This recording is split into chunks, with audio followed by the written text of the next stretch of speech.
중국이 있는 한 우리는 한국이 두렵지 않다. 캄보디아 총리가 자신만만하게 내뱉은 말이었습니다. 하지만 그로부터 단 7시간 뒤 그는 전 국민 앞에서 무릎을 꿇어야 했습니다. 18명의 실종으로 시작된 이 사건은 한 나라의 정권을 무너뜨리고 30년 동맹을 하루아침에 뒤집어버렸습니다. 외교 승인도 없이 군대를 보낸 한국, 중국은 황급히 손을 떼며 도망쳤고 캄보디아는 살아남기 위해 배신을 선택했습니다. 세계가 목격한 이 충격적인 7시간, 과연 무슨 일이 있었던 걸까요? 한국이 자랑스럽다고 생각하시는 분들은 구독과 좋아요 꾹 눌러주세요. 프놈펜 포셰톤 국제공항에 내렸을 때 공기부터 달랐습니다. 습하고 뜨거운 열기가 폐를 짓눌렀어요. 2월에 캄보디아는 건기 끝자락이라고 했지만 숨을 쉴 때마다 입안에 먼지가 들어오는 것 같았죠. 저는 리처드 스틸, 워싱턴 포스트 소속 전쟁 전문 기자입니다. 이라크에서 3년, 시리아에서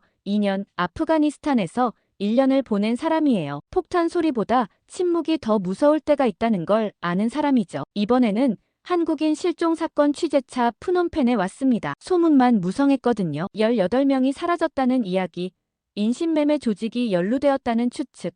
하지만 확실한 건 아무것도 없었어요. 입국장을 나서는데 뭔가 이상했습니다. 공항이 너무 조용했어요. 평소 같으면 택시 기사들이 호객 행위를 하고 관광 가이드들이 팻말을 들고 서 있어야 하는데 아무도 없었죠. 경비원들만 평소보다 2배는 많아 보였고 표정들이 딱딱했습니다. 뭔가 잘못됐다는 직감이 들었어요. 전쟁터에서 익힌 본능이랄까요? 저는 짐을 끌고 공항 밖으로 나왔습니다. 그런데 주차장 끝 일반인 출입이 통제된 구역 쪽을 보는 순간 숨이 멎었어요. 거기 비행기 한 대가 서 있었거든요. 군용 수송기였습니다. 회색 동체, 육중한 크기, 그리고 무엇보다 꼬리 부분에 선명하게 그려진 태극마크, 대한민국 공군 수송기였어요. 저는 믿을 수가 없었습니다. 캄보디아 공항에 한국 군용기라니. 제가 알기로 한국과 캄보디아는 군사협정이 없었어요. 훈련이나 합동작전 같은 것도 없었죠. 그런데 저 비행기는 뭡니까? 저는 즉시 카메라를 꺼냈습니다. 망원 렌즈를 장착하고 수송기 쪽을 확대했어요. 후방 램프가 내려가 있었고 안에서 사람들이 움직이고 있었습니다. 검은 제복을 입은 군인들이었어요. 검은 베레모, 선글라스, 그리고 완벽하게 정렬된 대형, 일반 군인들이 아니었습니다. 특수부대였어요. 그들의 움직임을 보면 알 수 있었습니다. 훈련된 동작, 경계하는 눈빛, 서로 신호를 주고받는 모습. 이건 의전이나 친선 방문이 아니었어요. 작전팀이었습니다. 저는 계속 셔터를 눌렀습니다. 수송기에서 장비들이 하역되고 있었어요. 검은 케이스들, 통신 장비로 보이는 안테나들, 그리고 무기 상자처럼 보이는 것들. 최소 30명은 되어 보이는 군인들이 일사불란하게 움직이고 있었죠. 제 옆으로 누군가 다가왔습니다. 공항 직원이었어요. 나이 지긋한 캄보디아 남자였는데 제가 카메라를 들고 있는 걸 보더니 급하게 손을 내저었습니다. 사진 찍지 마세요. 그가 작은 목소리로 속삭였습니다. 위험합니다. 저는 카메라를 내렸어요. 하지만 궁금증은 더 커졌죠. 저 비행기는 뭡니까? 한국 군대요. 그가 주위를 살피며 말했습니다. 어젯밤에 들어왔어요. 허가도 없이요. 허가 없이요? 저는 되물었습니다. 그게 무슨 뜻입니까? 네. 우리 정부도 몰랐대요. 그가 목소리를 더 낮췄습니다. 아침에 출근하니까 갑자기 저 비행기가 서 있더래요. 관제탑도 공항관리국도 아무도 몰랐어요. 그냥 새벽에 나타났대요. 저는 충격을 받았습니다. 주권 국가의 영공을 무단으로 침범했다는 뜻이었거든요. 이건 외교 문제를 넘어서 전쟁 행위에 가까웠어요. 국제법상 명백한 주권 침해였습니다. 그런데 한국이 그런 위험을 감수하면서까지 군대를 보냈다는 건 뭔가 심각한 일이 벌어지고 있다는 뜻이었죠. 공항 직원이 다시 말했습니다. 이 나라 역사상 이런 일은 처음이에요. 그의 목소리에는 두려움과 놀라움이 섞여 있었습니다. 중국도, 미국도 이렇게 안 했어요. 베트남 전쟁 때도, 킬링필드 때도 아무도 허가 없이 들어온 적 없어요. 그런데 한국이 왜 이렇게까지 합니까? 제가 물었습니다. 모르겠어요. 그가 고개를 저었습니다. 하지만 정부가 아무 말도 못해요. 항의도 못하고 그냥 지켜보고 있대요. 무서운 거예요. 그는 더 이상 말하지 않고 서둘러 자리를 떴습니다. 저는 다시 망원 렌즈로 수송기를 봤어요. 이번엔 군인 한 명이 제 쪽을 돌아보고 있었습니다. 선글라스를 끼고 있어서 눈은 보이지 않았지만 시선이 느껴졌어요. 날카롭고 차가운 시선이었죠. 그가 무전기에 뭔가 말하더니 2명의 군인이 제 쪽으로 걸어오기 시작했습니다. 저는 본능적으로 카메라를 가방에 넣었어요. 하지만 이미 늦었습니다. 그들은 정확히 제 위치를 파악하고 있었죠. 저는 서둘러 공항 건물 안으로 들어갔습니다. 심장이 빠르게 뛰었어요. 20년 경력의 전쟁 기자가 이렇게 긴장한 건 오랜만이었습니다. 이라크에서 총격전을 취재할 때도, 시리아에서 IS의 처형 현장을 목격할 때도 이 정도는 아니었어요. 하지만 지금은 달랐습니다. 뭔가 거대한 일이 시작되고 있었거든요. 저는 공항 화장실로 들어가 메모리 카드를 교체했습니다. 방금 찍은 사진들을 백업 카드에 복사하고 원본은 가방 안쪽 깊숙이 숨겼어요. 전쟁터에서 배운 습관이었죠. 자료는 항상 이중으로 보관해야 합니다. 거울을 보니 제 얼굴이 창백해져 있었습니다. 손이 떨리고 있었어요. 저는 찬물로 얼굴을 씻으며 생각했습니다. 한국이 왜 이렇게까지 하는 걸까? 18명의 실종자를 찾기 위해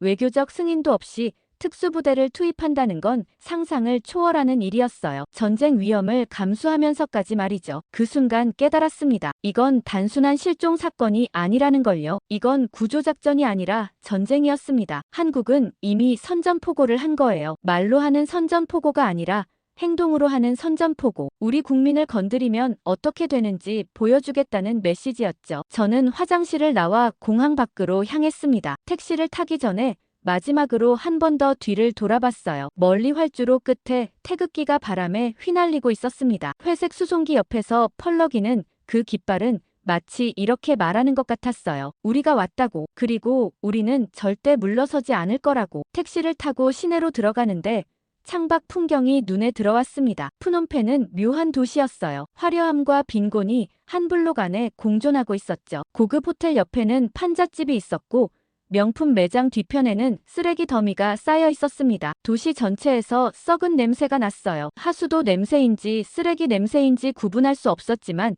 숨쉬기가 불편했습니다. 택시 기사가 중국어 간판들을 가리키며 말했어요. 저것들 다 중국 사람들 거예요. 5년 전만 해도 없었어요. 지금은 어디를 가도 중국어예요. 많이 바뀌었습니까? 완전히 달라졌죠. 그가 한숨을 쉬었습니다. 돈은 많아졌는데 우리한테 오는 건 없어요. 다 위로만 가요. 시내 중심부로 들어갈수록 중국어 간판이 더 많아졌습니다. 카지노, 호텔, 식당, 환전소, 모든 게 중국 자본으로 돌아가는 것 같았어요. 그런데 이상한 건 그 화려한 건물들 아래서 아이들이 쓰레기를 뒤지고 있었다는 겁니다. 맨발로 도로를 걷는 노인들도 보였어요. 발전과 빈곤이 함께 숨쉬는 기묘한 풍경이었습니다. 호텔에 도착해서 체크인을 마치고 방에 들어갔습니다. 저는 즉시 노트북을 켰어요. 오늘 본 것들을 정리해야 했거든요. 한국 군용기, 특수부대, 무단 침입, 이 세 가지 키워드만으로도 충분히 기사감이었습니다. 하지만 뭔가 부족했어요. 왜 한국이 이렇게까지 하는지 배경을 알아야 했죠. 저는 지난 6개월간 캄보디아 관련 기사들을 검색했습니다. 한국 언론이 보도한 내용들이 나왔어요. 한국인 18명 시아누크빌에서 실종, 가족들 절규, 온라인 도박 사기단 한국인 강제 동원 의혹, 캄보디아 정부 조사 거부, 외교 마찰 고조. 모든 기사가 시아누크빌이라는 지명을 언급하고 있었습니다. 저는 지도를 펼쳤어요. 시아누크빌은 캄보디아 남서부 해안 도시였습니다. 프놈펜에서 약 230km 떨어진 곳이었죠. 원래는 조용한 항구 도시였는데 최근 몇 년 사이 중국 자본이 몰려들면서 카지노 천국으로 변했다고 했어요. 그런데 그곳에서 사람들이 사라지고 있었습니다. 저녁이 되자 호텔 방문을 두드리는 소리가 들렸습니다. 룸서비스를 주문한 적이 없었는데 이상했어요. 문을 열자 중년의 캄보디아 남자가 서 있었습니다. 깡마른 체구에 날카로운 눈빛을 가진 사람이었죠. 리처드 스틸 씨 맞습니까? 그가 유창한 영어로 물었습니다. 누구십니까? 들어가도 되겠습니까? 그는 대답 대신 복도를 돌아봤습니다. 여기서 이야기하긴 좀 그렇습니다. 저는 망설였습니다. 하지만 그의 눈빛에서 저기는 느껴지지 않았어요. 오히려 긴박함 같은 게 있었죠. 저는 문을 열어줬습니다. 들어오세요. 그는 방 안으로 들어와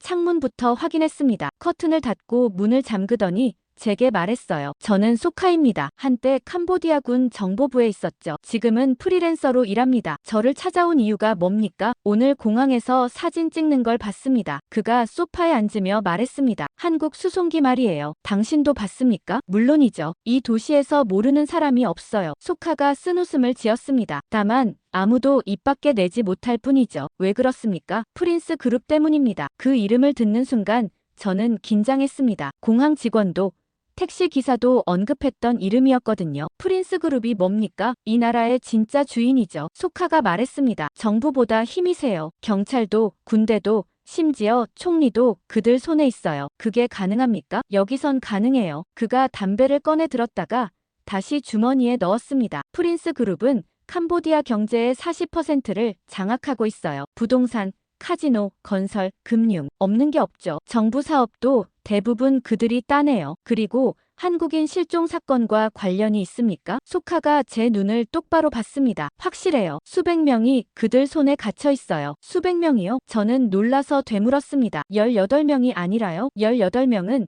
한국 사람만 센 거예요. 그가 말했습니다. 베트남 사람, 중국 사람, 필리핀 사람까지 합치면 수백 명이에요. 다 시아누크빌에 있어요. 소카는 가방에서 봉투 하나를 꺼냈습니다. 그걸 테이블 위에 놓으며 말했어요. 보세요. 저는 봉투를 열었습니다. 안에 사진들이 들어있었어요. 첫 번째 사진을 보는 순간 숨이 막혔습니다. 어두운 방이었어요. 쇠사슬에 묶인 사람들이 바닥에 앉아 있었고 벽에는 피가 묻어 있었습니다. 두 번째 사진은 더 충격적이었어요. 사람의 손목에 전선이 감겨 있었고 화상 자국이 선명했습니다. 세 번째 사진에는 벽에 새겨진 글자가 보였습니다. 한글이었어요. 살려주세요. 엄마, 이게 어디입니까? 제 목소리가 떨렸습니다. 시아누크빌이요. 소카가 조용히 말했습니다. 프린스 그룹이 운영하는 건물 중 하나예요. 겉으로는 카지노 복합단지처럼 보이지만 안에는 이런 방들이 있어요. 사람들을 가둬놓고 온라인 사기를 시켜요. 할당량을 못 채우면 고문하고요. 어떻게 이런 사진을 구했습니까? 탈출한 사람이 있었어요. 그가 말했습니다. 베트남 남자였는데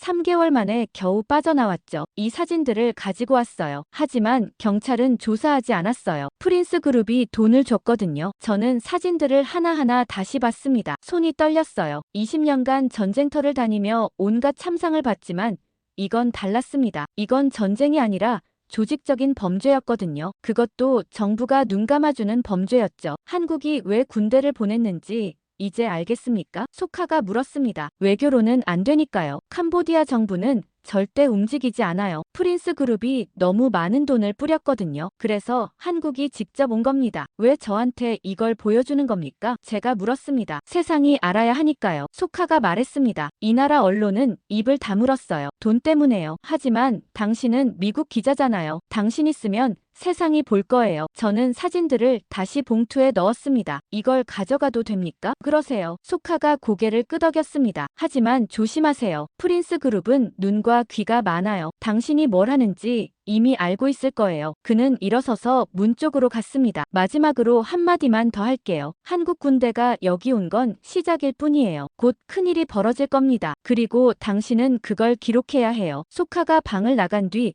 저는 봉투를 들고 한참을 서 있었습니다. 사진 속 한글 글씨가 자꾸 눈에 밟혔어요. 살려주세요, 엄마. 저는 노트북을 열어 사진들을 스캔하기 시작했습니다. 그리고 메일을 작성했어요. 제목은 이렇게 썼죠. 긴급, 캄보디아 인신매매 현장 증거 확보, 한국 군사 개입 임박. 메일을 보내고 나서 저는 호텔 방을 나섰습니다. 밖에 공기를 마셔야 할 것 같았어요. 방 안에 있으니 답답했거든요. 소카가 보여준 사진들이 자꾸 머릿속에 떠올랐습니다. 호텔 로비를 지나 거리로 나왔어요. 밤 9시가 넘었지만 프놈펜 시내는 여전히 시끄러웠습니다. 오토바이 소리, 술집에서 새어나오는 음악 소리, 거리 상인들의 호객 소리. 저는 걸으면서 생각했습니다. 한국 군대는 지금 뭘 하고 있을까? 공항에 도착한 지 하루가 지났는데 아무 소식이 없었어요. 그들은 분명 뭔가를 준비하고 있을 겁니다. 강을 따라 걷다가 문득 뒤를 돌아봤습니다. 누군가 저를 따라오는 것 같은 느낌이 들었거든요. 하지만 아무도 없었어요. 그냥 제 착각인가 싶었죠. 공항 쪽으로 방향을 틀었습니다. 다시 가보고 싶었어요. 혹시 뭔가 변화가 있을까 해서요. 택시를 잡아 타고 공항으로 향했습니다. 기사에게 물었어요. 공항 근처까지만 가주세요. 안으로는 들어가지 말고요. 왜요? 관광객이 공항에 왜 가요? 그가 의아하게 물었습니다. 사진 찍으려고요. 저는 적당히 둘러댔습니다. 비행기 사진 찍는 게 취미거든요. 공항 외곽도로에 도착했습니다. 저는 기사에게 돈을 주고 내렸어요. 여기서 기다리지 마세요. 혼자 걸어갈게요. 택시가 떠나고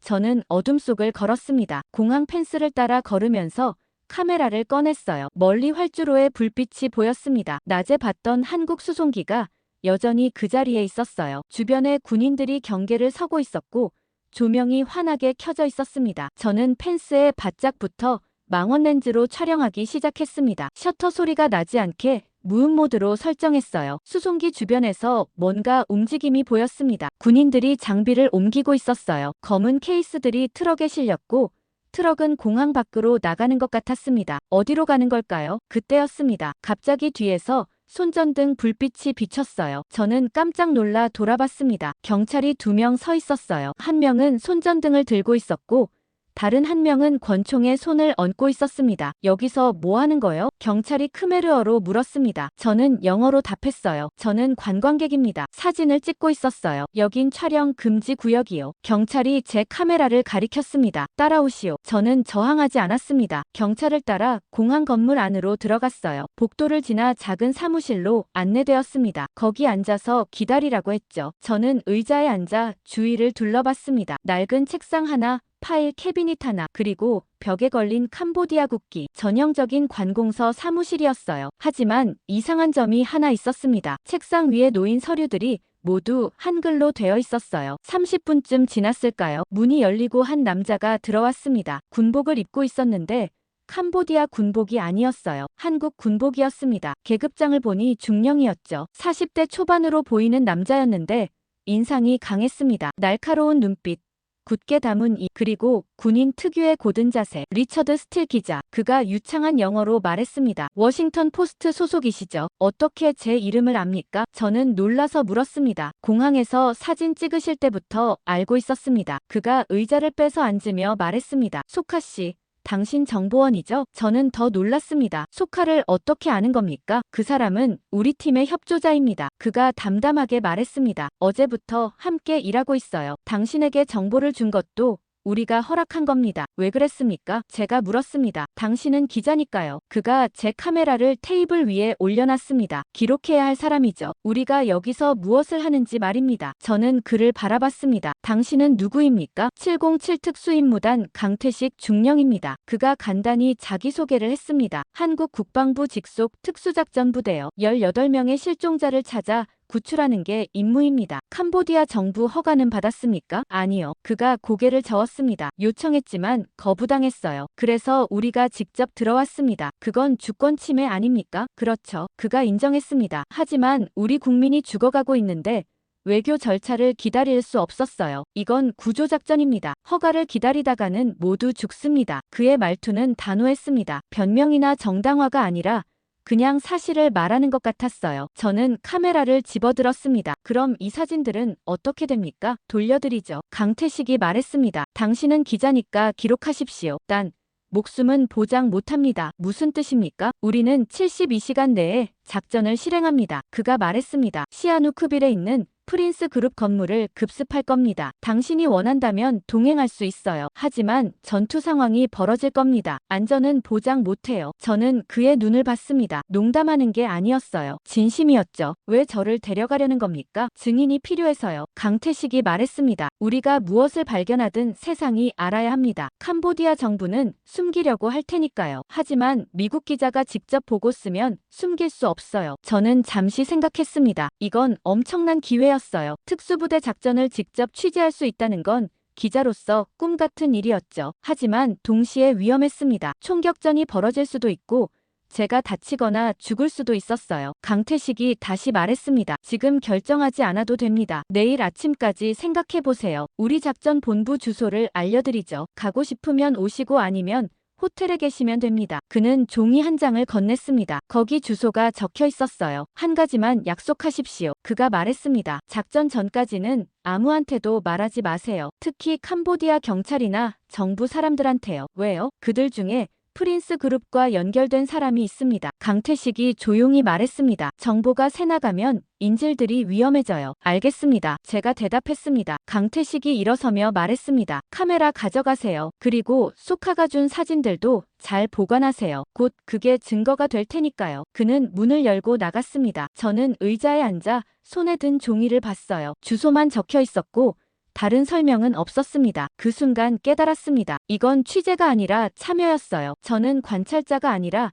이 사건의 일부가 되는 거였죠. 밖으로 나오니 경찰이 저를 공항 밖까지 안내했습니다. 택시를 타고 호텔로 돌아가는 동안 계속 생각했어요. 갈 것인가 말 것인가. 20년 기자 생활 동안 위험한 상황은 많았지만 이건 차원이 달랐습니다. 하지만 동시에 알고 있었어요. 이걸 놓치면 평생 후회할 거라는 걸요. 호텔방에 들어가서 노트북을 켰습니다. 강태식이 준 주소를 지도에서 찾아봤어요. 공항에서 멀지 않은 곳이었습니다. 저는 메일을 한 통 더 썼습니다. 본사 편집장에게 보내는 메일이었어요. 제목은 이렇게 썼죠. 한국 특수부대 작전 동행 취재 요청. 승인 바람. 다음날 아침 일찍 본사에서 답장이 왔습니다. 승인이었어요. 단 안전에 최대한 주의하라는 단서가 붙어 있었죠. 저는 배낭에 취재 장비를 챙겼습니다. 카메라 2대, 예비 배터리, 메모리 카드, 그리고 방탄조끼, 전쟁터 취재용으로 가지고 다니던 거였어요. 이번에도 필요할 것 같았습니다. 강태식이 알려준 주소로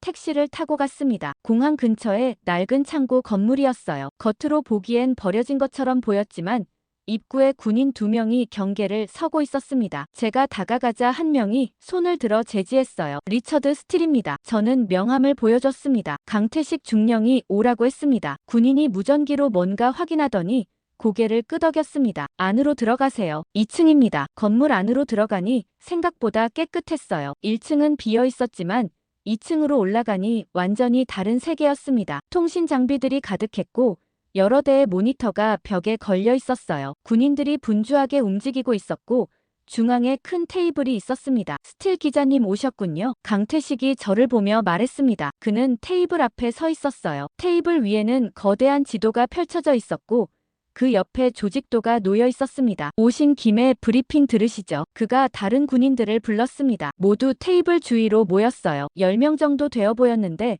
모두 검은 전투복을 입고 있었습니다. 강태식이 지시봉을 들어 지도를 가리켰습니다. 여기가 시아누크빌입니다. 그가 말했습니다. 해안 도시죠. 푸놈펜에서 남서쪽으로 230km 떨어져 있습니다. 최근 5년간 중국 자본이 집중적으로 투자한 곳이에요. 그는 지도에 표시된 여러 건물들을 가리켰습니다. 이것들이 모두 프린스 그룹 소유입니다. 카지노, 호텔, 리조트, 총 5개의 대형 복합시설이 있어요. 하지만 우리 정보에 따르면 이 건물들은 겉모습일 뿐입니다. 저는 지도를 자세히 봤어요. 각 건물마다 빨간 표시가 되어 있었습니다. 강태식이 조직도를 펼쳤습니다. 이제 이걸 보시죠. 조직도는 복잡했어요. 맨 위에 중국 삼합회라고 적혀 있었고 그 아래로 여러 줄이 뻗어 있었습니다. 중국 범죄 조직입니다. 강태식이 맨 위를 가리켰습니다. 삼합회는 아시아 최대 조직 중 하나죠. 마약, 인신매매, 돈 세탁 모두 다룹니다. 그의 지시봉이 아래로 내려갔습니다. 여기가 프린스 그룹입니다. 캄보디아에 본사를 둔 대기업이죠. 겉으로는 합법적인 사업을 하는 것처럼 보입니다. 하지만 실제로는 삼합회의 자금 세탁 통로예요. 그리고 그 아래에 캄보디아 내무부라고 적혀 있었습니다. 정부도 연루되어 있습니까? 제가 물었습니다. 깊숙이요. 강태식이 고개를 끄덕였습니다. 내무부 장관부터 경찰 간부까지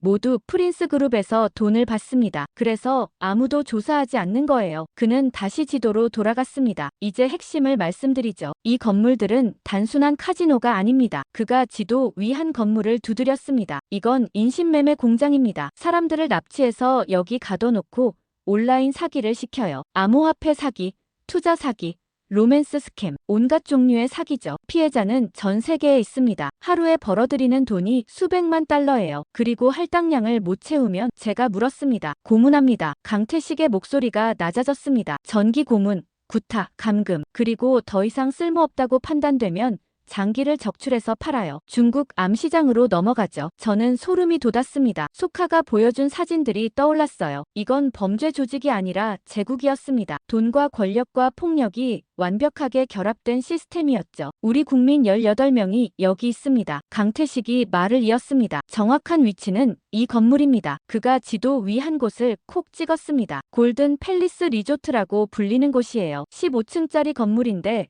겉으로는 호텔처럼 보입니다. 하지만 9층부터 12층까지는 출입이 통제되어 있어요. 거기가 감금 구역입니다. 어떻게 확인했습니까? 소카 씨 덕분입니다. 강태식이 말했습니다. 그가 내부 협조자를 통해 정보를 빼냈어요. 건물 도면, 경비 배치, 감시 카메라 위치까지 모두 확보했습니다. 그는 다른 서류를 펼쳤습니다. 건물 평면도였어요. 각 층마다 방들이 표시되어 있었고 빨간 X표가 여러 개 그려져 있었습니다. 여기가 인질들이 있는 방입니다. 그가 9층 부분을 가리켰습니다. 한 층에 약 30명씩 수용되어 있어요. 총 인원은 약 120명으로 추정됩니다. 한국인, 베트남인, 필리핀인, 중국인이 섞여 있어요. 경비는 어떻습니까? 다른 군인이 물었습니다. 빡빡합니다. 강태식이 답했습니다. 1층 로비에 경비원 5명, 각 층마다 2명씩 배치되어 있어요. 모두 무장하고 있습니다. CCTV는 복도마다 설치되어 있고 중앙통제실에서 24시간 감시합니다. 도립 계획은요? 같은 군인이 다시 물었습니다. 새벽 3시에 진입합니다. 강태식이 설명하기 시작했습니다. 1팀은 1층 로비를 장악하고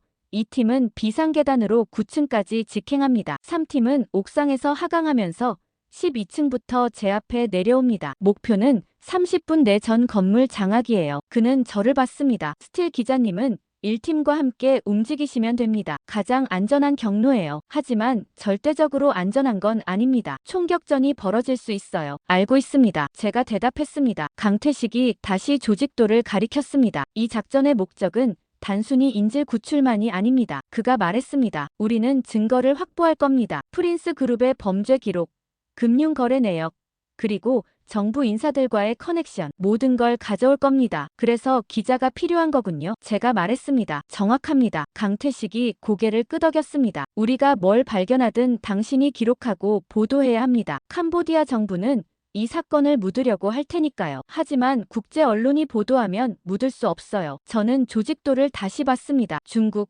프린스 그룹, 캄보디아 정부, 모든 게 하나로 연결되어 있었어요. 이건 단순한 범죄 조직이 아니었습니다. 국가 단위의 부패였고 조직화된 악이었죠. 그리고 그 정중앙에 프린스 그룹이 있었습니다. 작전은 내일 새벽입니다. 강태식이 선언했습니다. 모두 준비하십시오. 이번 작전으로 우리는 이 제국을 무너뜨릴 겁니다. 군인들이 일제히 격려했습니다. 저는 그 광경을 보며 느꼈어요. 이건 전쟁이었습니다. 하지만 총과 폭탄으로 싸우는 전쟁이 아니라 진실과 거짓으로 싸우는 전쟁이었죠. 그리고 저는 그 전쟁의 증인이 되기로 한 겁니다. 브리핑이 끝나고 강태식이 저를 불렀습니다. 스틸 기자님, 오늘 오후에 시아누크빌로 출발합니다. 그가 말했습니다. 미리 현장을 확인해야 해요. 같이 가시겠습니까? 물론입니다. 제가 대답했습니다. 저는 작전본부에서 대기하다가 오후 2시에 출발했어요. 강태식과 소카, 그리고 군인 2명이 함께였습니다. 검은색 SUV 2대에 나눠 타고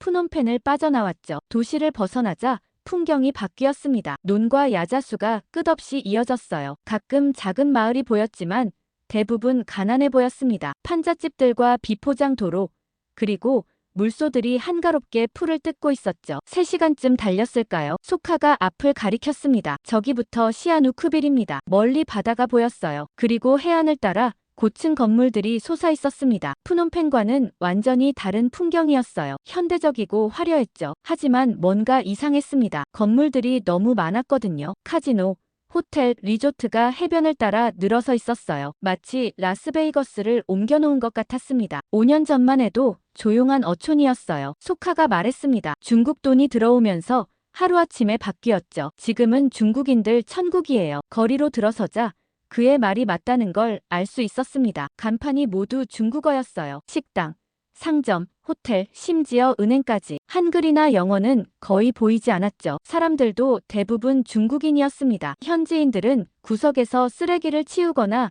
짐을 나르는 일을 하고 있었어요. 여기 사람들은 어떻게 삽니까? 제가 소카에게 물었습니다. 못 살아요. 그가 쓴웃음을 지었습니다. 땅값이 너무 올라서 집을 팔고 쫓겨났어요. 일자리도 중국인들이 다 가져갔고요. 남은 건 쓰레기 줍는 일이나 경비서는 일뿐이에요. 그런데 정부는 뭐합니까? 돈 받고 눈 감죠. 소카가 한숨을 쉬었습니다. 이 도시 전체가 중국 자본으로 돌아가요. 시장도, 경찰서장도 다 프린스 그룹 손에 있어요. 차가 해변 도로로 접어들었습니다. 오른쪽으로는 바다가 펼쳐져 있었고 왼쪽으로는 거대한 건물들이 늘어서 있었어요. 강태식이 한 건물을 가리켰습니다. 저기가 골든 팰리스 리조트입니다. 15층짜리 건물이었어요. 금빛 유리로 덮여 있어서 햇빛에 반짝였습니다. 화려했죠. 하지만 저는 소름이 돋았어요. 저 안에 사람들이 갇혀 있다는 게 믿기지 않았거든요. 차를 세우고 우리는 걸어서 건물 주변을 둘러봤습니다. 1층은 카지노였어요. 큰 유리창을 통해 안이 보였습니다. 슬롯 머신들이 줄지어 있었고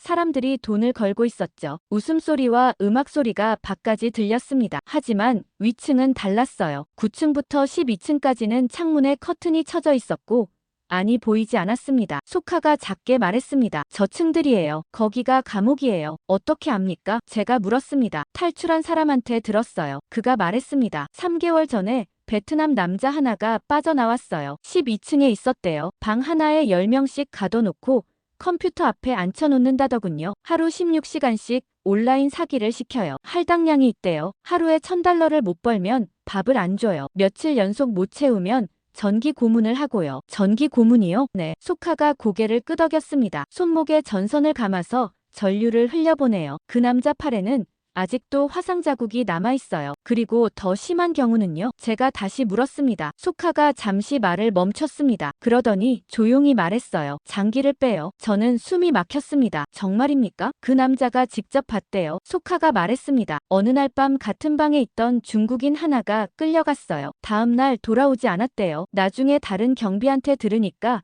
수술대로 갔다더군요. 신장을 적출했대요. 중국 암시장으로 팔리는 거죠. 저는 건물을 다시 봤습니다. 금빛으로 빛나는 화려한 외관이었어요. 하지만 그 안에서는 사람들이 고문당하고 장기를 빼앗기고 있었습니다. 이건 건물이 아니라 도살장이었어요. 돌아갑시다. 강태식이 말했습니다. 너무 오래 있으면 눈에 띄어요. 우리는 차로 돌아왔습니다. 소카가 다른 곳으로 안내했어요. 골목길로 들어가더니 낡은 건물 앞에서 차를 세웠습니다. 여기가 어디입니까? 제가 물었습니다. 제 사무실이에요. 소카가 답했습니다. 보여드릴 게 있어요. 우리는 3층까지 올라갔습니다. 좁은 방이 하나 있었는데 책상과 파일, 캐비닛이 놓여 있었어요. 소카가 캐비닛을 열고 서류 묶음을 꺼냈습니다. 이걸 보세요. 그가 테이블 위에 사진들을 펼쳤습니다. 저는 사진들을 하나씩 봤어요. 첫 번째는 수술대였습니다. 피로 얼룩져 있었고 옆에 의료기구들이 놓여 있었죠. 두 번째는 얼음통이었습니다. 안에 뭔가 들어있었는데 자세히 보니 장기였어요. 심장이나 신장 같은 것들이었습니다. 세 번째 사진은 더 끔찍했어요. 침대에 묶인 사람이었는데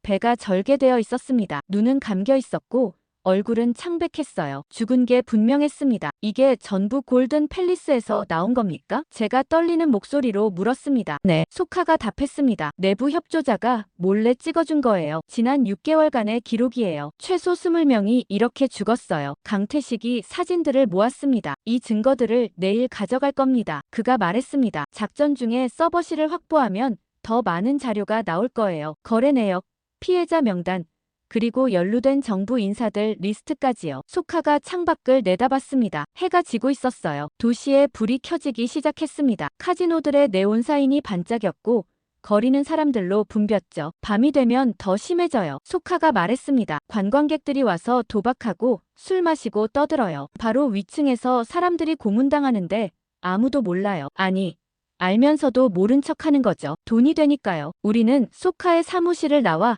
숙소로 향했습니다. 강태식이 예약한 곳은 작은 게스트하우스였어요. 시내에서 떨어진 곳이라 조용했습니다. 내일 새벽 2시에 출발합니다. 강태식이 말했습니다. 그 전까지 쉬세요. 전투복과 방탄조끼는 제공하겠습니다. 저는 방에 들어가 침대에 누웠습니다. 하지만 잠이 오지 않았어요. 오늘 본 것들이 계속 머릿속을 맴돌았거든요. 금빛 건물, 수술대, 얼음통 속 장기, 그리고 벽에 새겨진 한글. 살려주세요. 창밖으로 골든 팰리스가 보였습니다. 불빛이 환하게 켜져 있었어요. 아름다웠죠. 하지만 저는 이제 알고 있었습니다. 저 빛 뒤에 무엇이 숨어 있는지를요. 저는 카메라를 확인했습니다. 배터리를 충전하고 메모리 카드를 교체했어요. 내일 제가 찍을 사진들은 증거가 될 겁니다. 세상이 알아야 할 진실이 될 거예요. 시계를 봤습니다. 밤 10시였어요. 4시간 뒤면 작전이 시작됩니다. 저는 눈을 감고 기도했습니다. 종교가 있는 건 아니었지만 누군가에게 말하고 싶었어요. 부디 모두 살아남게 해달라고. 인질들도 군인들도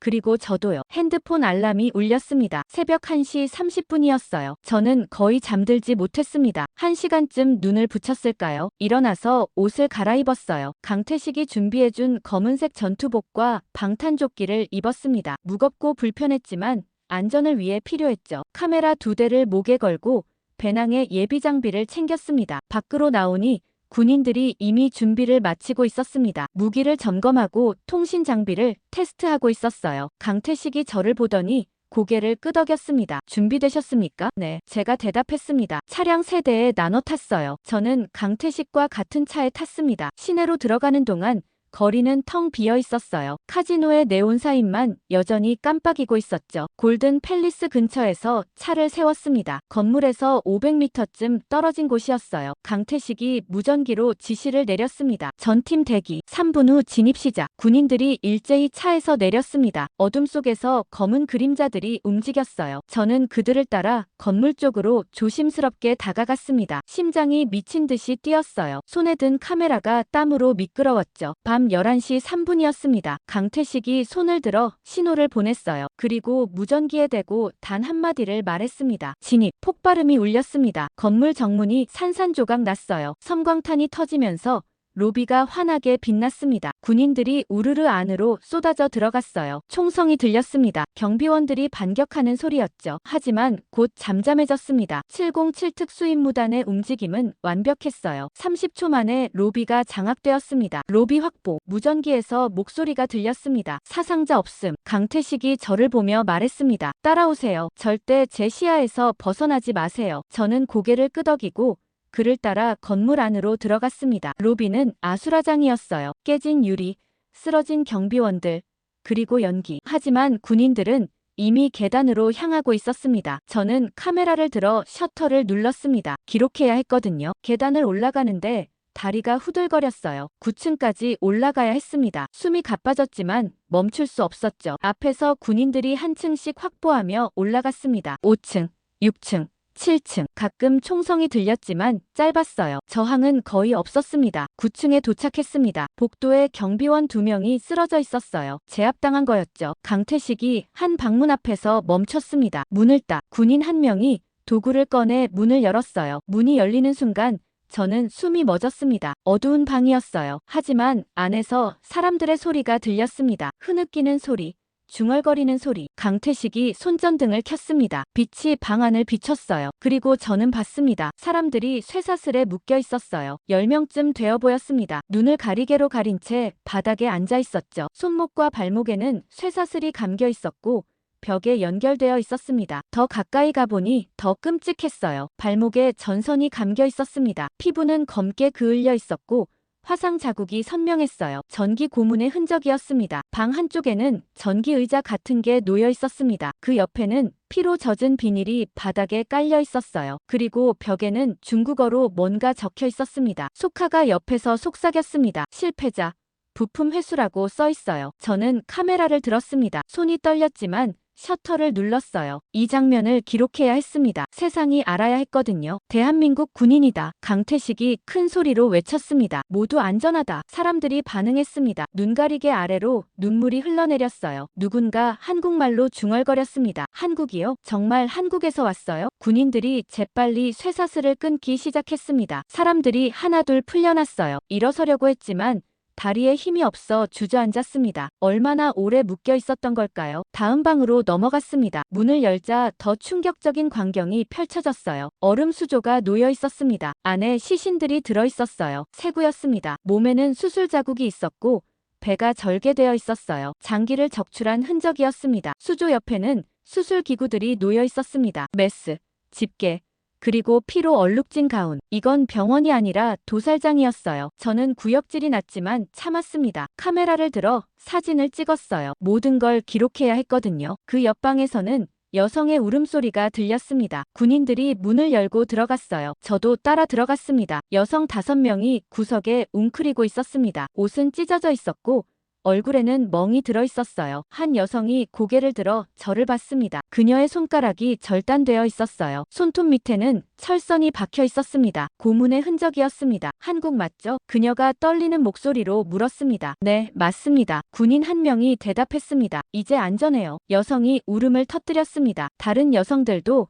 따라 울기 시작했어요. 안도의 눈물이었습니다. 저는 그 순간을 사진에 담았습니다. 옥상에서 무전이 왔습니다. 3팀입니다. 12층 확보 완료. 인질 23명 구출. 10층에서도 보고가 들어왔습니다. 2팀입니다. 인질 31명 확보. 서버실 진입 중. 강태식이 무전기에 대고 말했습니다. 좋아. 모든 층 상황 보고하라. 11층 확보. 인질 28명. 9층 확보. 인질 33명. 지하 1층 확보. 추가 인질 10명 발견. 보고가 계속 들어왔습니다. 숫자가 늘어날수록 저는 충격을 받았어요. 18명이라고 했던 한국인만이 아니었습니다. 총 105명이 이 건물에 갇혀 있었던 겁니다. 30분이 지났습니다. 건물 전체가 장악되었어요. 총성이 멎고 정적이 내려앉았습니다. 지옥이 무너지고 있었어요. 강태식이 옥상으로 올라갔습니다. 저도 따라갔어요. 옥상에서니 시아누크빌 시내가 한눈에 들어왔습니다. 아직 어두웠지만 동쪽 하늘이 밝아오고 있었어요. 새벽이 오고 있었습니다. 전 인질 구출 완료. 강태식이 무전기에 대고 보고했습니다. 105명 전원 생존. 아군 사상자 없음. 무전기 너머로 환호성이 들렸습니다. 작전은 성공이었어요. 단 한 명의 사상자도 없이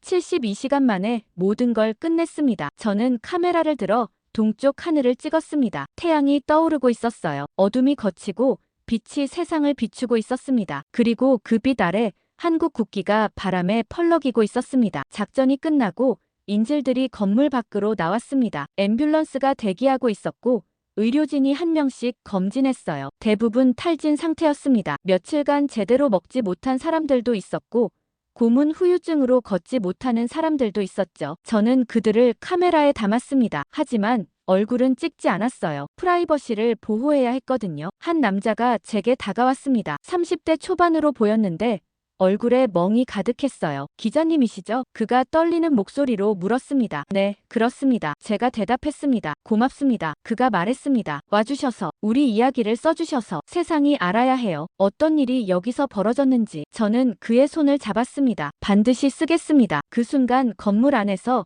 군인 한 명이 뛰어나왔습니다. 중령님, 서버실 확보했습니다. 강태식이 즉시 안으로 들어갔습니다. 저도 따라 들어갔어요. 10층 끝에 있는 방이었습니다. 문을 열자 서버렉들이 벽을 따라 늘어서 있었어요. 컴퓨터 모니터 여러 대가 켜져 있었고 LED 불빛이 깜빡이고 있었습니다. 한국에서 온 사이버 대응팀이 이미 작업을 시작하고 있었습니다. 노트북을 연결하고 데이터를 복사하고 있었어요. 한 팀원이 강태식에게 보고했습니다. 중령님, 엄청난 양입니다. 암호화폐 거래 내역만 해도 수천 건이에요. 장기 거래 명단도 있습니다. 그리고 이건 보셔야 할 것 같습니다. 그가 모니터 하나를 가리켰습니다. 화면에 엑셀 파일이 떠 있었어요. 제목은 정부 비자금 계좌였습니다. 스크롤을 내리니 이름들이 나왔습니다. 캄보디아 내무부 장관, 경찰청장, 시아누크빌 시장, 그리고 심지어 총리실 비서실장까지. 각 이름 옆에는 계좌번호와 입금액이 적혀 있었어요. 수백만 달러에 달하는 금액이었습니다. 이걸 전부 가져갑니까? 제가 물었습니다. 전부 복사합니다. 강태식이 답했습니다. 하드디스크도 통째로 가져갈 거예요. 이게 증거니까요. 그는 팀원을 보며 말했습니다. 24시간 내에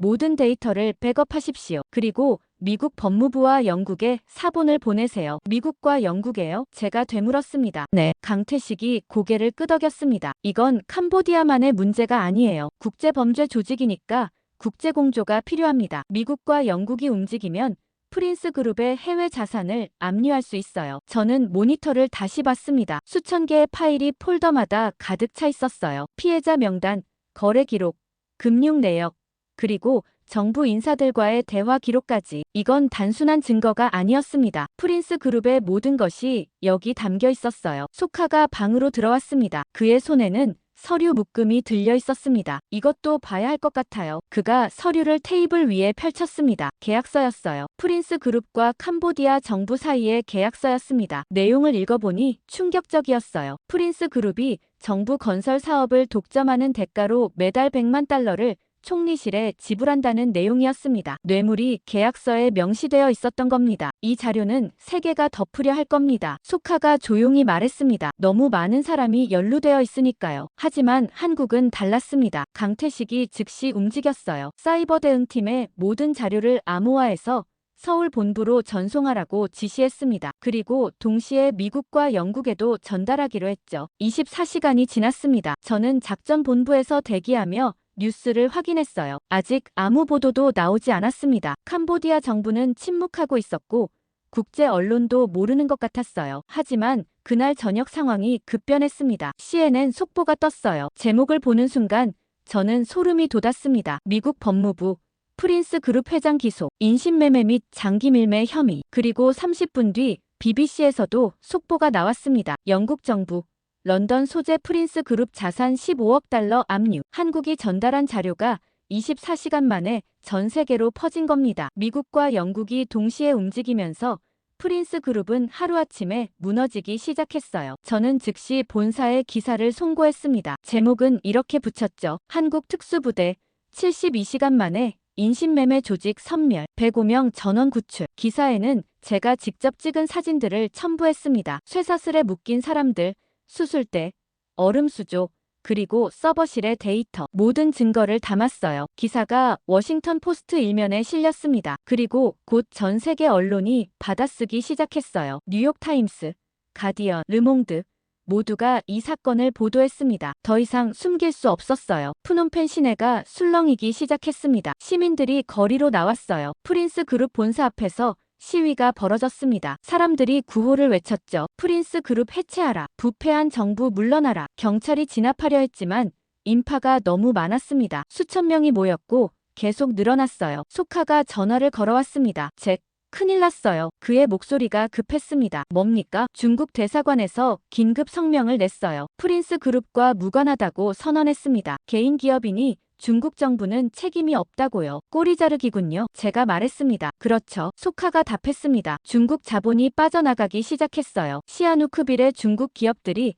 철수 준비 중입니다. 밤이 되자 시아누크빌 항구에 트럭 행렬이 나타났습니다. 중국 기업들이 짐을 싣고 있었어요. 사무실 집기, 컴퓨터, 서류, 모든 걸 가져가려는 것 같았습니다. 카지노들의 불이 하나둘 꺼졌습니다. 며칠 전까지 화려하게 빛나던 네온 사인이 꺼지고 있었어요. 도시 전체가 어둠에 잠기고 있었습니다. 강태식이 제게 말했습니다. 예상대로입니다. 중국은 꼬리 자르기를 했어요. 이제 캄보디아는 선택해야 합니다. 무슨 선택 말입니까? 중국과 함께 무너질 것인가? 아니면 한국과 손잡고 다시 시작할 것인가? 그의 눈빛이 날카로웠습니다. 곧 답이 나올 겁니다. 다음 날 아침 중국 외교부가 공식 기자회견을 열었습니다. 저는 호텔방에서 생중계를 봤어요. 중국 외교부 대변인이 단상에 섰습니다. 표정이 굳어 있었죠. 프린스 그룹은 개인 기업입니다. 그가 준비된 원고를 읽었습니다. 중국 정부와는 어떠한 관련도 없습니다. 해당 기업의 불법 행위에 대해 중국 정부는 유감을 표하며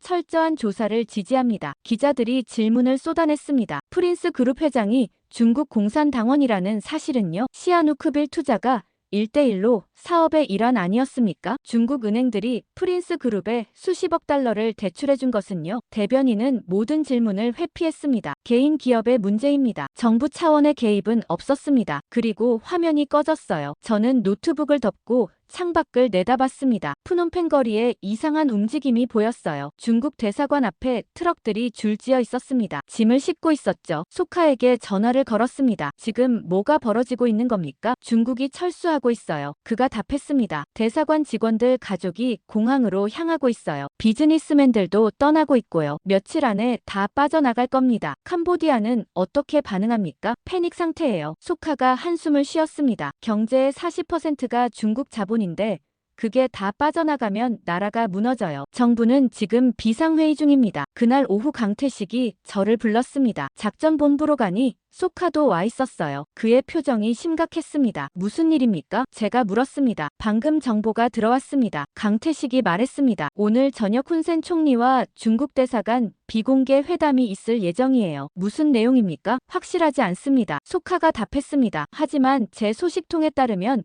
중국이 최후 통첩을 준비하고 있대요. 캄보디아가 한국 편을 들면 모든 투자를 철회하겠다고요. 그 말은 경제 붕괴를 의미했습니다. 중국 없이 캄보디아 경제가 돌아갈 수 없었거든요. 도로, 항구, 발전소 모두 중국 돈으로 지은 것들이었습니다. 저녁 8시가 되었습니다. 소카의 전화가 울렸어요. 그가 통화하는 동안 표정이 점점 굳어졌습니다. 통화를 끊고 나서 그가 말했습니다. 회담이 끝났습니다. 어떻게 됐습니까? 결렬됐어요. 소카가 말했습니다. 중국 대사가 말했대요. 우리는 이 사태에 책임이 없습니다. 프린스 그룹은 당신들의 문제요. 그리고 훈센 총리가 서류를 집어던지며 소리쳤다고 합니다. 뭐라고요? 소카가 다시 말했습니다. 총리가 이렇게 말했대요. 그래. 우리 문제로 만들지. 하지만 이제 우리도 당신들과 끝이야. 저는 숨을 죽였습니다. 이건 단순한 말다툼이 아니었어요. 동맹의 파기였습니다. 그리고 바로 그날 밤 훈센 총리가 한국 대사관에 비공식 통화를 요청했습니다. 강태식이 그 내용을 전달받았어요. 총리가 이렇게 말했답니다. 한국 정부에 전해주시오. 우리는 중국과의 협정을 파기하겠다. 그 대신 우릴 도와달라. 저는 믿을 수가 없었습니다. 겨우 사흘 만에 캄보디아가 중국을 버리고 한국을 선택한 겁니까? 선택이 아니에요. 소카가 쓴웃음을 지었습니다. 생존이에요. 중국은 캄보디아를 버렸어요. 이제 한국만이 유일한 희망이죠. 그날 밤 푸놈펜 공항의 비밀 경납고에서 중국 전세기가 이륙했습니다. 중국 대사와 주요 인사들이 탑승했다고 했어요. 그리고 정확히 1시간 뒤 한국 공군 수송기가 착륙했습니다. 이번엔 외교관들과 경제 전문가들이 내렸어요. 재건 지원팀이었습니다. 저는 공항 밖에서 그 광경을 봤어요. 두 비행기가 엇갈리는 순간이었습니다. 하나는 떠나고 하나는 도착하는, 오래된 동맹이 무너지고 새로운 관계가 시작되는 순간이었죠. 소카가 제 옆에서 속삭였습니다. 이건 전쟁이 아니라 심판이야. 누가 옳았는지가 아니라 누가 더 늦게 무너지는지가 문제야. 그의 말이 맞았습니다. 중국은 캄보디아를 버림으로써 자신을 지키려 했어요. 하지만 캄보디아는 한국을 선택함으로써 살아남으려 했습니다. 그리고 이 모든 게 72시간 만에 벌어진 겁니다. 다음 날 아침 캄보디아 국영방송이 긴급 뉴스를 내보냈습니다. 훈센 총리가 직접 나와서 발표했어요. 캄보디아 정부는 프린스 그룹과 관련된 모든 정부 인사를 조사할 것입니다. 그가 카메라를 똑바로 보며 말했습니다. 부패는 더 이상 용납되지 않습니다. 우리는 새로운 파트너와 함께 나라를 재건할 것입니다. 대한민국 정부에 협력을 요청합니다. 뉴스가 끝나고 저는 강태식을 찾아갔습니다. 이제 어떻게 됩니까? 제가 물었습니다. 재건이 시작됩니다. 그가 답했습니다. 한국 정부는 경제 지원단을 보낼 겁니다. 도로, 병원, 학교를 짓고 일자리를 만들 거예요. 하지만 조건이 있습니다. 무슨 조건입니까? 투명성이요. 강태식이 말했습니다. 모든 거래가 공개되어야 하고 부패가 없어야 합니다. 중국 방식이 아니라 한국 방식으로 할 겁니다. 창밖을 내다봤습니다. 푸놈펜 하늘에 먹구름이 걷히고 있었어요. 해가 구름 사이로 비치고 있었습니다. 새로운 시작이었습니다. 하지만 동시에 불안했어요. 이 변화가 진짜일까요? 아니면 또 다른 거짓의 시작일까요? 소카가 제 생각을 읽은 듯 말했습니다. 회의적이신 것 같네요. 당연하지 않습니까? 제가 답했습니다. 며칠 전까지 중국 편이었던 나라가 갑자기 한국 편이 됐어요. 진심일 리 없죠. 진심은 중요하지 않아요. 소카가 말했습니다. 중요한 건 선택이에요. 그들은 살아남기 위해 선택했어요. 그리고 그 선택이 옳았는지는 시간이 증명할 겁니다. 저는 카메라를 들어 거리를 찍었습니다. 사람들이 다시 움직이기 시작했어요. 가게 문을 열고 아이들이 학교에 가고 있었습니다. 일상이 돌아오고 있었습니다. 하지만 모두 알고 있었어요. 이건 끝이 아니라 시작일 뿐이라는 걸요. 중국이 철수하고 사흘째 되는 날이었습니다. 소카가 급하게 전화를 걸어왔어요. 지금 당장 만나야겠어요. 그의 목소리가 떨리고 있었습니다. 무슨 일입니까? 직접 만나서 얘기하죠. 전화로는 위험해요. 1시간 뒤 우리는 강변의 작은 카페에서 만났습니다. 소카는 주위를 계속 살피며 앉았어요. 그의 손에는 서류 봉투가 들려 있었습니다. 어젯밤 고위급 회담이 있었어요. 그가 작은 목소리로 말했습니다. 훈센 총리와 중국 대사 간의 최종 회담이었죠. 제 소식통이 회의록을 빼냈습니다. 그는 봉투에서 서류 몇 장을 꺼냈습니다. 중국어와 크메르어로 작성되어 있었어요. 영문 번역본도 함께 있었습니다. 읽어보니 충격적이었습니다. 회담은 오후 7시에 시작됐다고 했어요. 중국 대사가 먼저 입을 열었답니다. 총리님, 우리는 30년간 캄보디아를 지원해왔습니다. 도로, 댐, 항구 모두 우리 돈으로 지은 것입니다. 그런데 이제 와서 한국 편을 드시겠다는 겁니까? 훈센 총리가 답했답니다. 당신들이 프린스 그룹을 방치했소. 우리 땅에서 사람들이 죽어가는데 모른 척했잖소. 중국 대사가 반박했답니다. 프린스 그룹은 개인 기업입니다. 우리 책임이 아닙니다. 그 말에 훈센 총리가 테이블을 쳤다고 해요. 개인 기업? 당신네 공산당원이 회장이고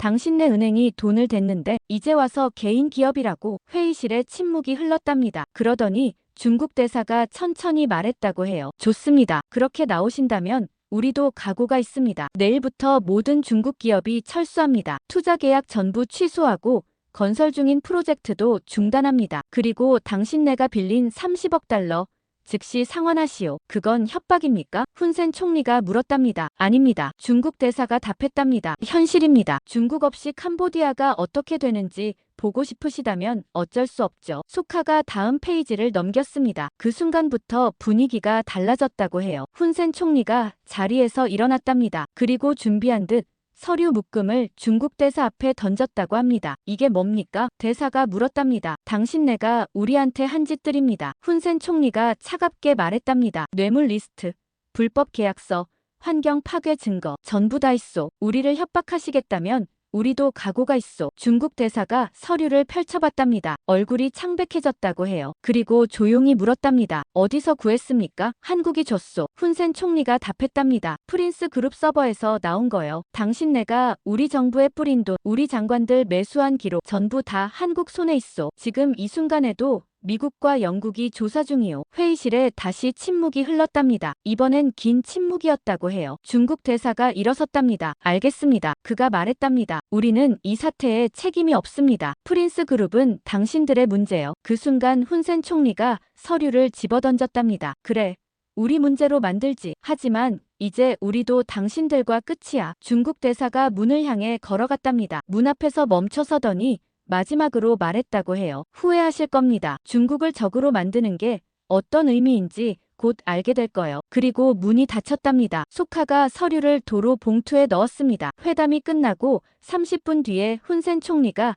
한국 대사관으로 전화했어요. 그가 말했습니다. 제발 우릴 도와달라고 했답니다. 중국은 우릴 버렸고 이제 한국만이 희망이라고요. 저는 커피를 한 모금 마셨습니다. 손이 떨렸어요. 이건 단순한 외교 결렬이 아니었습니다. 두 나라가 동시에 서로를 배신한 겁니다. 중국은 캄보디아를 버렸고 캄보디아는 중국을 고발했어요. 그날 밤 무슨 일이 벌어졌는지 아세요? 소카가 물었습니다. 저는 고개를 저었습니다. 프놈펜 공항의 비밀 경납고에서 중국 비행기가 철수했어요. 그가 말했습니다. 대사와 고위 관리들이 탔죠. 짐도 제대로 못 싸고 급하게 떠났답니다. 그리고 정확히 1시간 뒤에 한국 수송기가 착륙했습니다. 동시에요? 네. 소카가 고개를 끄덕였습니다. 마치 교대하듯이요. 하나가 떠나자마자 다른 하나가 들어왔어요. 30년 동맹이 1시간 만에 교체된 겁니다. 저는 노트북을 열어 메모를 시작했습니다. 이건 역사적인 순간이었어요. 기록해야 했습니다. 이게 배신일까요?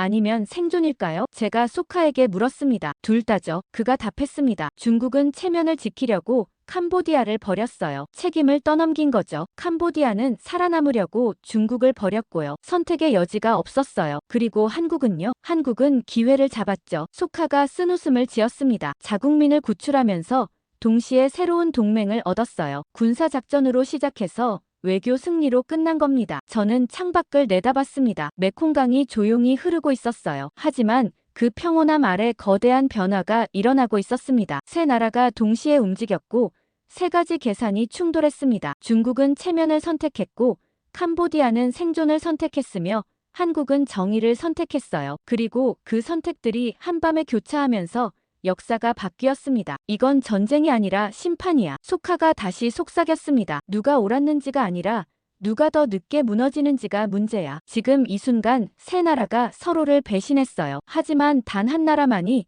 자기 국민을 끝까지 지켰죠. 한국 말입니까? 네. 소카가 고개를 끄덕였습니다. 중국은 프린스 그룹을 버렸고 캄보디아는 중국을 버렸어요. 하지만 한국은 자기 국민을 버리지 않았어요. 외교적 승인도 없이 군대를 보냈고 전쟁 위험을 감수했죠. 그게 차이입니다. 저는 노트북에 제목을 적었습니다. 배신의 밤, 세 나라의 선택, 그리고 부제를 달았어요. 한 나라만이 국민을 지켰다. 배신의 밤 이틀 뒤였습니다. 서울에서 긴급 통첩이 왔어요. 강태식이 저를 작전본부로 불렀습니다. 한국 정부가 공식 입장을 발표했습니다. 그가 노트북 화면을 돌려 보여줬어요. 외교부 대변인이 브리핑하는 영상이었습니다. 대한민국 정부는 캄보디아 정부에 다음을 요구합니다. 대변인이 서류를 읽었습니다. 첫째, 프린스 그룹 관련 책임자 전원 인도. 둘째, 인신매매 피해자 전원에 대한 보상. 셋째, 재발 방지를 위한 법적 조치. 이 요구사항이 48시간 내 이행되지 않을 경우 대한민국 정부는 캄보디아에 대한 금융 제재를 발동할 것입니다. 48시간이요? 제가 되물었습니다. 네. 강태식이 고개를 끄덕였습니다. 협상의 여지는 없어요. 이건 통첩입니다. 이게 가능합니까? 가능하죠. 그가 답했습니다. 한국은 캄보디아 최대 투자국 중 하나예요. 우리 은행들이 캄보디아 정부에 수십억 달러를 대출해줬어요. 금융 제재가 발동되면 캄보디아 경제는 마비됩니다. 그날 오후 훈센 총리가 긴급 기자회견을 열었습니다. 저는 현장에 있었어요. 총리실 브리핑룸이 기자들로 가득 찼습니다. 훈센 총리가 단상에 올랐습니다. 그의 얼굴은 창백했어요. 손이 떨리는 게 보였습니다. 캄보디아 정부는 대한민국의 요구를 받아들입니다. 그가 떨리는 목소리로 말했습니다. 프린스 그룹 관련 정부 인사 12명을 한국 측에 인도하겠습니다. 내무부 장관, 경찰청장, 시아누크빌 시장을 포함합니다. 기자들이 술렁였습니다. 카메라 플래시가 터졌어요. 또한 우리는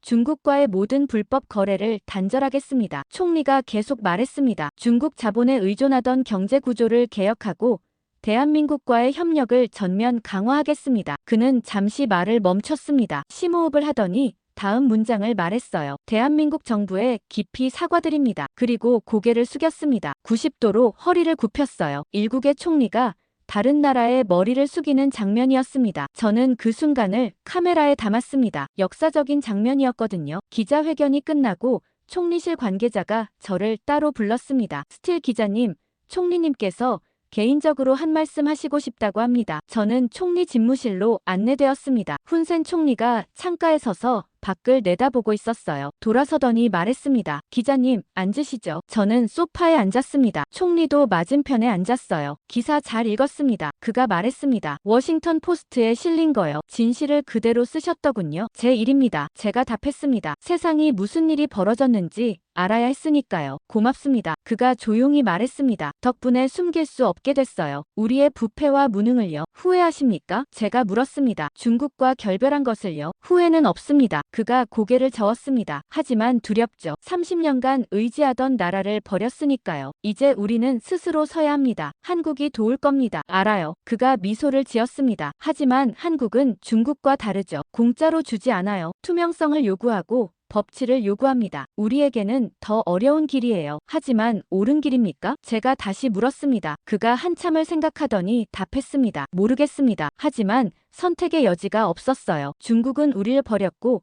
한국만이 손을 내밀었으니까요. 그날 저녁 푸놈펜 거리에 이상한 광경이 펼쳐졌습니다. 시민들이 거리로 나와 태극기를 흔들고 있었어요. 누가 나눠준 건지 수백 명이 한국 국기를 들고 있었습니다. 한국 감사합니다. 그들이 외쳤습니다. 한국 고맙습니다. 저는 그 광경을 보며 복잡한 감정이 들었어요. 감동적이기도 했지만 동시에 씁쓸했습니다. 며칠 전까지 중국 국기를 흔들던 사람들이었거든요. 소카가 제 옆에 섰습니다. 진심일까요? 제가 물었습니다. 진심이든 아니든 중요하지 않아요. 그가 답했습니다. 지금 저들에게 필요한 건 희망이에요. 한국이 그 희망이 된 거죠. 다음 날 한국에서 재건 지원단이 도착했습니다. 경제 전문가, 법률 고문, 그리고 건설 기술자들이었어요. 푸놈펜 공항에 내리자마자 일을 시작했습니다. 강태식이 저를 공항으로 데려갔습니다. 우리 임무는 끝났어요. 그가 말했습니다. 이제 재건팀이 일할 차례입니다. 당신은 어떻게 하실 겁니까? 서울로 돌아갑니다. 그가 답했습니다. 보고서를 제출하고 다음 임무를 기다려야죠. 그리고 당신은요? 기사를 마무리해야죠. 제가 말했습니다. 아직 다 쓰지 못했어요. 강태식이 손을 내밀었습니다. 함께 해줘서 고마웠습니다. 기자님 덕분에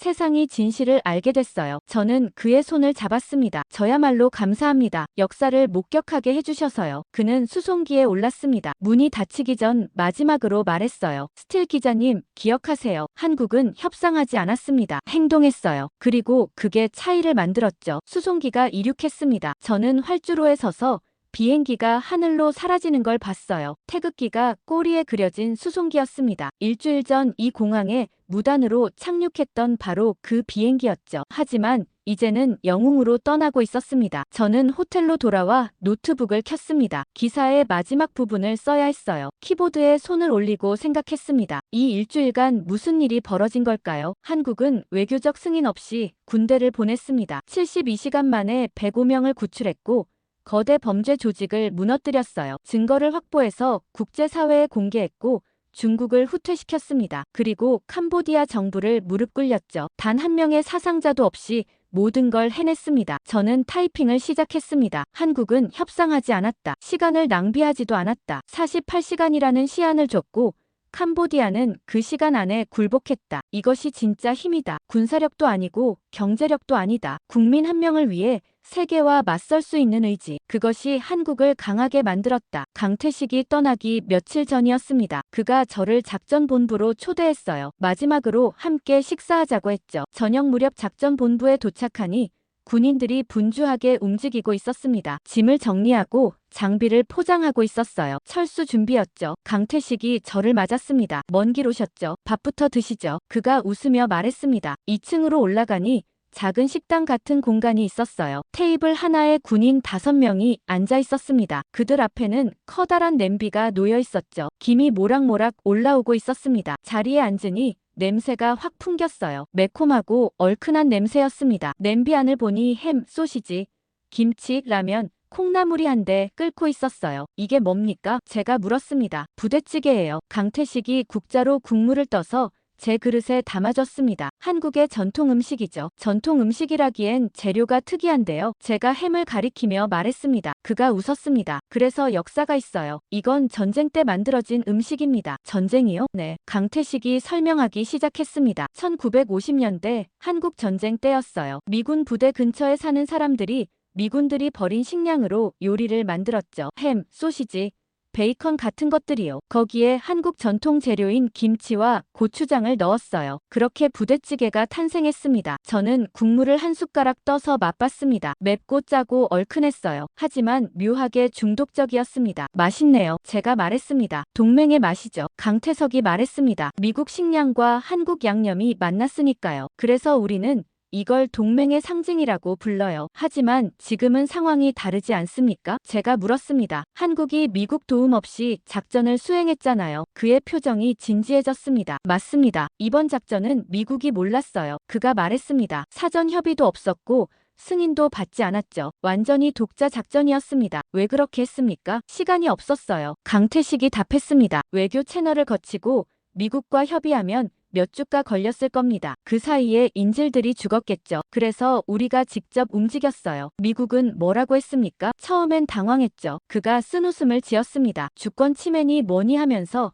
항의도 했어요. 하지만 결과를 보고 나서는 조용해졌습니다. 105명을 단 한 명의 사상자도 없이 구출했고 국제범죄 조직을 무너뜨렸으니까요. 오히려 나중엔 축하한다고 연락 왔어요. 그는 라면을 집어먹으며 계속 말했습니다. 한국은 동맹을 존중합니다. 미국과의 관계도 중요하게 생각하죠. 하지만 이젠 스스로 움직일 줄도 압니다. 허락을 기다리지 않아요. 필요하면 직접 행동합니다. 부대찌개처럼요? 제가 물었습니다. 그가 고개를 끄덕였습니다. 맞아요. 부대찌개는 미군 식량으로 시작했지만 이젠 완전히 한국 음식이에요. 미국 없이도 만들 수 있죠. 한국도 마찬가지입니다. 미국 동맹으로 시작했지만 이젠 독자적으로 움직일 수 있어요. 다른 군인 한 명이 끼어들었습니다. 중령님 말씀이 맞아요. 그가 말했습니다. 우리 707은 미국 특수부대에서 훈련받았어요. 기술도 배우고 전술도 배웠죠. 하지만 이번 작전은 순수하게 우리 방식이었어요. 미국 교범이 아니라 우리가 개발한 전술로 싸웠습니다. 저는 냄비를 다시 봤습니다. 햄과 김치가 함께 끓고 있었어요. 서로 다른 재료지만 조화롭게 어우러져 있었습니다. 이게 한국의 방식이군요. 제가 말했습니다. 배우되 의존하지 않고 협력하되 종속되지 않는. 정확합니다. 강태식이 말했습니다. 우리는 미국을 존중해요. 좋은 동맹이니까요. 하지만 모든 결정을 미국에 맡기지 않습니다. 우리 국민은 우리가 지켜요. 그는 국물을 한 숟가락 더 떠서 제 그릇에 담아줬습니다. 이번 작전이 그 증거예요. 미국이 몰랐던 작전이지만 성공했어요. 그리고 세상이 알게 됐죠. 한국이 어떤 나라인지를요. 우리는 천천히 식사를 했습니다. 군인들이 옛날 이야기를 나눴어요. 훈련 중 있었던 일, 힘들었던 순간들, 그리고 이번 작전에 긴박했던 순간들. 웃음소리가 터져나왔고 농담이 오갔습니다. 그 순간 저는 느꼈습니다. 이들은 단순한 군인이 아니었어요. 자부심을 가진 전문가들이었습니다. 자기 나라를 지킨다는 확고한 신념을 가진 사람들이었죠. 식사가 끝나갈 무렵 강태식이 말했습니다. 스틸 기자님, 이 음식을 기억해 주세요. 부대찌개는 동맹으로 시작했지만 이제는 한국의 정체성이에요. 미국과 함께 만들었지만 이젠 우리 것입니다. 한국도 마찬가지예요. 동맹의 도움으로 성장했지만 이젠 스스로서요. 이번 작전이 그걸 증명했습니다. 저는 고개를 끄덕였습니다. 그리고 노트북을 꺼내 메모하기 시작했어요. 이 장면도 기사에 넣어야겠다고 생각했습니다. 부대찌개 한 그릇이 말해주는 이야기였거든요. 의존에서 독립으로, 추종에서 주도로 한국이 걸어온 길이 이 냄비 안에 다 담겨 있었습니다. 나중에 강태식이 저를 배웅하러 나왔습니다. 계단을 내려가며 그가 말했습니다. 기자님, 이번 작전의 핵심을 아십니까? 뭡니까? 명령이 아니라 약속이었어요. 그가 멈춰서서 저를 봤습니다. 위에서 명령해서 움직인 게 아니에요. 우리가 스스로 약속했어요. 우리 국민은 우리가 지킨다고. 그게 이 부대의 정신입니다. 그리고 이번에 그 약속을 지켰죠. 저는 그의 눈을 봤습니다. 거기엔 흔들림이 없었어요. 확신만이 있었습니다. 밖으로 나오니 푸놈펜의 밤하늘에 별이 빛나고 있었습니다. 저는 작전 본부를 뒤돌아봤어요. 창문에서 불빛이 새어나오고 있었습니다. 저 안에서 역사가 만들어졌구나. 저는 생각했습니다. 부대찌개 한 냄비와 함께 말이죠. 강태식과의 저녁 식사 이틀 뒤였습니다. 캄보디아 정부가 국민 앞에 선다는 발표가 나왔어요. 왕궁 앞 광장에서 공식 사과 행사를 연다는 겁니다. 저는 아침 일찍 광장으로 향했습니다. 이미 수천 명의 시민이 모여 있었어요. 경찰들이 질서를 유지하고 있었고 방송사 중계차들이 즐비했습니다. 무대가 설치되어 있었고 그 뒤로 캄보디아 국기와 태극기가 나란히 걸려 있었습니다. 처음 보는 광경이었어요. 외국 국기를 이렇게 공식 행사에 거는 건 이례적인 일이었거든요. 오전 10시가 되자 훈센 총리가 나타났습니다. 검은 양복을 입고 있었는데 얼굴이 굳어 있었어요. 그의 뒤로 장관들이 줄지어 섰습니다. 모두 표정이 어두웠습니다. 총리가 단상에 올랐습니다. 마이크를 잡은 그의 손이 떨리는 게 보였어요. 심호흡을 한 번 하더니